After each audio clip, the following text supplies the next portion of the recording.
Tangis keluarga mengantar proses pemakaman jenazah Aulia Belinda Kurapak yang menjadi korban kebakaran di Glodok Plaza, Jakarta Barat beberapa waktu lalu.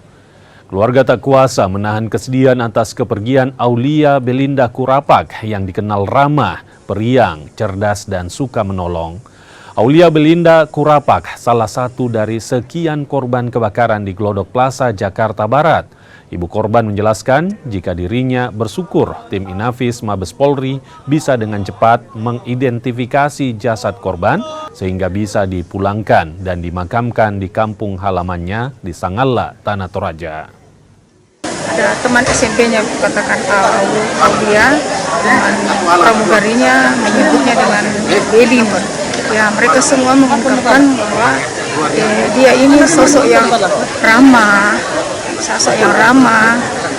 yang selalu menciptakan suasana ceria saat mereka berkumpul bersama-sama, selalu mau menolong, selalu ingin menjadi pembuka jika ada masalah di antara mereka.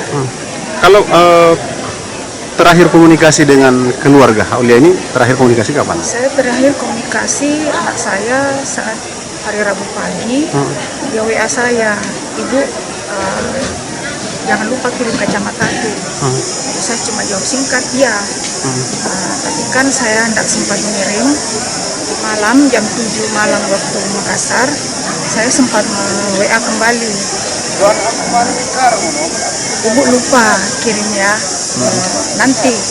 Dia hanya menjawab, "Ya, Pak Lekna." Ya, begitu terakhir komunikasi.